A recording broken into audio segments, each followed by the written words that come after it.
नमस्कार। मैं doctor Anjali Jaipal, associate professor SD government college Beawar e content में आज का हमारा टॉपिक है समाज की व्याख्या मैकाइवर और पेज के अनुसार। जैसा कि हम जानते हैं, समाजशास्त्र में समाज एक अत्यंत महत्वपूर्ण अवधारणा है। इसे भली भांति समझकर ही समाजशास्त्र को ठीक प्रकार से समझा जा सकता है। समाजशास्त्र को समाज के विज्ञान के रूप में परिभाषित किया जाता है। समाजशास्त्र में समाज न केवल व्यक्तियों के बल्कि पशु पक्षियों और कीड़ों मकोड़ों तक के जीवन की एक वास्तविकता है। समाजशास्त्र में समाज शब्द का प्रयोग व्यक्तियों के समूह के लिए नहीं किया जा सकता है। यह व्यक्तियों के बीच पाए जाने वाली सामाजिक संबंधों के आधार पर निर्मित व्यवस्था को समाज माना जाता है।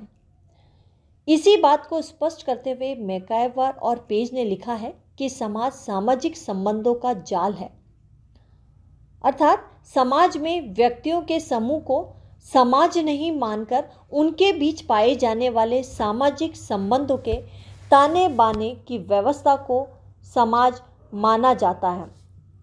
अतः समाज को समझने के लिए यह आवश्यक है कि हम सामाजिक संबंधों को जानें, तभी हम इसके द्वारा निर्मित होने वाली व्यवस्था, जिसे कि हम समाज कहते हैं, समझ पाएंगे। तो समाज की व्याख्या के लिए मैकाइवर एंड पेज ने कुछ महत्वपूर्ण आधार बताए हैं, जिनका कि आज हम अध्ययन कर रहे हैं। सबसे पहला है रीतियाँ। रीतियाँ या प्रथाएं सामाजिक प्रतिमान का एक प्रमुख प्रकार है। यह समाज के निर्माण में आधार के रूप में कार्य करती है। समाज में व्यवस्था बनाए रखने में यह महत्वपूर्ण भूमिका निभाती है। सामाजिक जीवन के विभिन्न पहलुओं से संबंधित अनेक रीतियाँ पाई जाती हैं, जैसे खान पान, रहन सहन, वेशभूषा, विवाह, धर्म, जाति, शिक्षा आदि।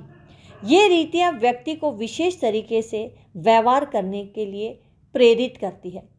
दूसरा आधार है कार्य प्रणालियाँ। कार्य प्रणालियों को भी समाज का एक प्रमुख आधार माना जाता है। मैकाइवर एंड पेज ने सामूहिक रूप से कार्य करने की प्रणालियों को ही संस्थाओं के नाम से पुकारा जाता है, अर्थात ये सामूहिक रूप से कार्य करने वाली जो हमारी संस्थाएं हैं, वही कार्य प्रणालियाँ। इन्हीं के माध्यम से एक समाज विशेष के लोग अपनी आवश्यकताओं या उद्देश्यों की पूर्ति करते हैं। एक समाज में व्यक्तियों की सभी क्रियाएं सामान्यतः इन कार्य प्रणालियों के अनुरूप ही होती है। तीसरा आधार है अधिकार। अधिकार को सत्ता या प्रभुत्व के नाम से भी जाना जाता है। यह भी समाज का एक प्रमुख आधार है। समाज में अनेक संगठन, समूह, समितियां आदि होते हैं, जिनके कार्य संचालन और सदस्यों के व्यवहार पर नियंत्रण बनाए रखने के लिए किसी भी व्यक्ति या कुछ व्यक्तियों के पास अधिकार या सत्ता का होना आवश्यक है। इसके अभाव में व्यवस्था और शांति बनाए रखना संभव नहीं है। परिवार में यह अधिकार या शक्ति कर्ता के पास, जाति में पंच के पास, गांव में मुखिया के पास, पटेल या प्रधान के पास, राज्य में राजा के पास और सरकार के पास केंद्रित होती है। चौथा आधार है पारस्परिक सहयोग। यह समाज का एक अत्यंत ही महत्वपूर्ण आधार है।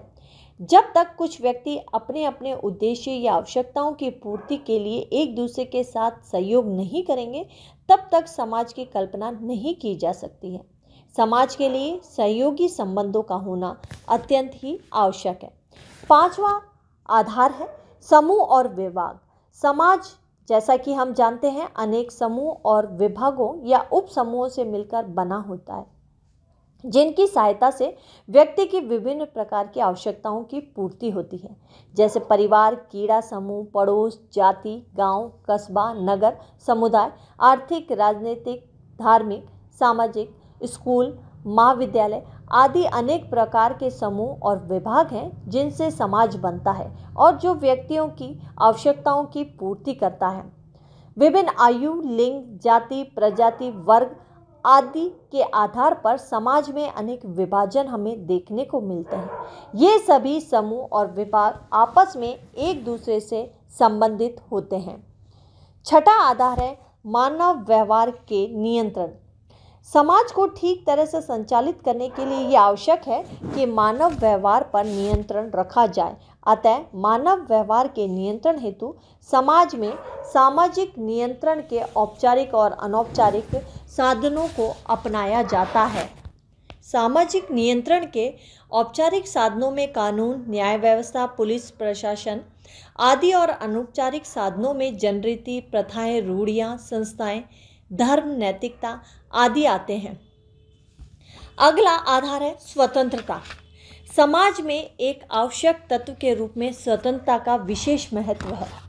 समाजशास्त्र का अर्थ मनमाने ढंग से स्वतंत्रता का अर्थ मनमाने ढंग से कार्य, व्यवहार या आचरण करने से नहीं है।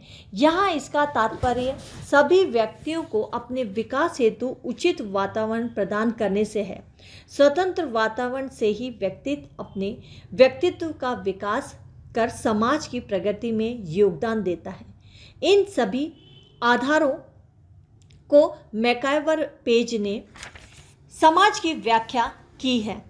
तो इस प्रकार आज के हमारे ई कंटेंट में हमने मैकाइवर एंड पेज के आधार पर समाज की व्याख्या की है। धन्यवाद।